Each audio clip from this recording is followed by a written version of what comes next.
One of the worst things that can happen to you while you're a gambling addict is to get bailed out by someone around you. And I know it seems counterintuitive, right? Like if you're in a bad situation, you would want someone to help you out with a little bit of money to get you out of that situation.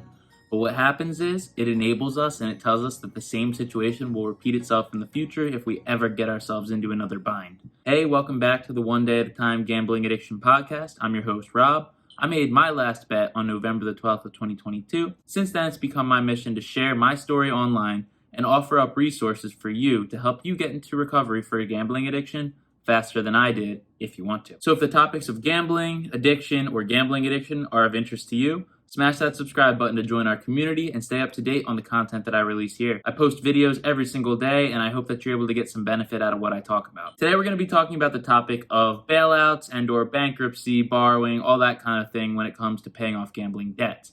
Because for a very, very long time, whenever I got myself into a bad situation, someone around me, whether it be a family member or a friend, would lend me some money to get myself out of it. And what that reinforced in my mind was that if you ever find yourself in deep debt, not only is it going to be okay, but you're not even going to have to do too much work to make it okay. Now, of course, I would always pay back the people that would lend me money, but say I got myself into a bind where I would have had to start paying interest on a credit card, someone around me was always going to offer me up that money so that I could pay it down without paying the interest. So I was always lucky enough to be in a good situation, or so I thought.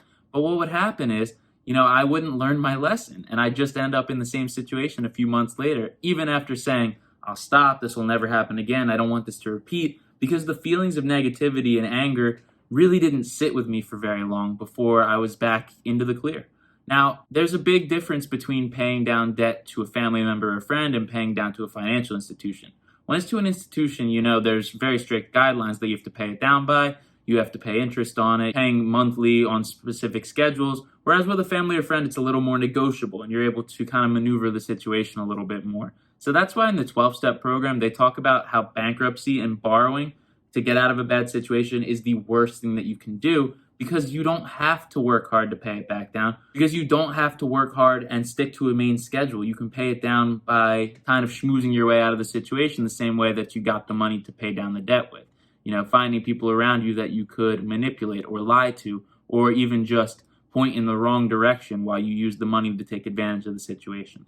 Now, in the 12-step program, they're very against the idea of bankruptcy specifically, not just bailouts for little amounts, which of course they're against as well, but I understand why they're against bankruptcy. Because if you dig yourself a hole deep enough, sometimes you can just say, well, I can make it all go away by saying I don't have any money. Then all your creditors are gone. Now you're in a bad financial situation for the next 7 to 10 years, but you don't have those debt collectors knocking at your door anymore. And I can see why that would be an easy way out. Now, of course, bankruptcy is a very individualized situation. Now, bankruptcy is essentially saying that you don't have any money left to your name and your creditors need to go away because they're definitely not going to be getting it anytime soon. This will leave you in a bad situation for the next 7 to 10 years, but sometimes it's the decision that people make because the situation that they find themselves in is just not good for paying down the debt. Their debt might be really high compared to the amount of income they're expecting to make over the next few years. And it's the only thing that makes logical sense. So when it comes to making a decision like that, I'm by no means an expert, but you should consult an expert. Because doing something like that is very, very life-changing, and you need to make sure it's the only decision that's possible before going and taking it. Now, one thing that I think is important and that we need to be talking about more in the recovery space is how to recover financially when you're at square one. What happens when you stop gambling, but you have all these debts to repay? You have no money to your name, but you need to figure out how to make life work. I had a conversation with a TikToker named Honest Personal Finance just yesterday, so thanks to anyone that tuned in on that live stream. But what he had to say was really important. Here's a clip from last night's live stream. What are the best things that people can do coming out of a bad financial situation to make it better? Generally, start paying off your debts. Especially your high interest debts, because when you have consumer debt, no one has ever gone broke paying off their consumer debt. But also, from the way the math works, is that's really, really expensive stuff. So I would say you need to start paying off a lot of your debts as soon, and when you're very, very early on, in your very beginning steps. I'm talking maybe weeks into this stuff. The less time you possess money, I think, is going to be better. That's what worked very well for me, because the longer you hold on to money, it's kind of like the way the government works. The longer you have money, the more you're going to do something stupid with it. It's generally speaking, the more money you have, the more money.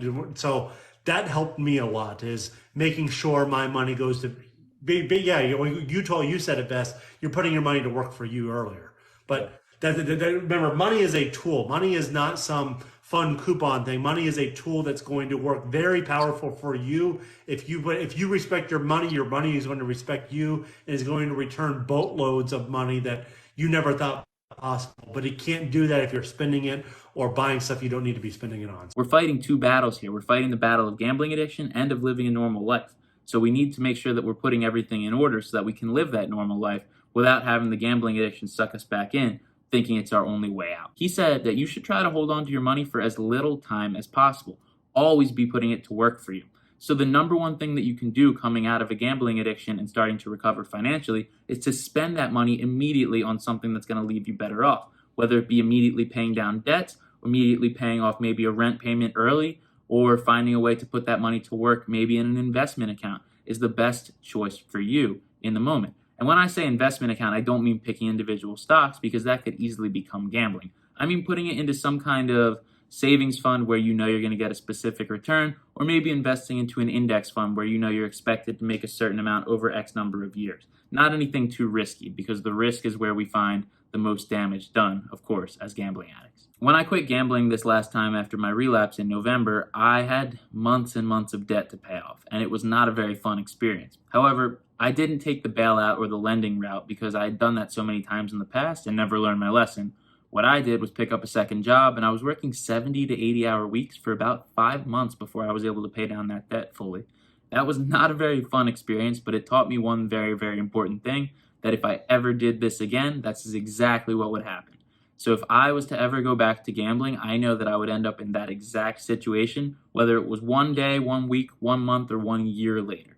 It was eventually going to happen to me again. So I knew that the only way that I could live a happier and healthier life was to leave the chaos of gambling behind and live a life in recovery. And that all started with my financial management, as I've now given control of my finance over to my family, which I talk about in this video here if you're interested in why I might have made that decision. I think that we need to be putting ourselves into favorable situations because for so long we've been bailing ourselves out and ending up in worse situations as a result.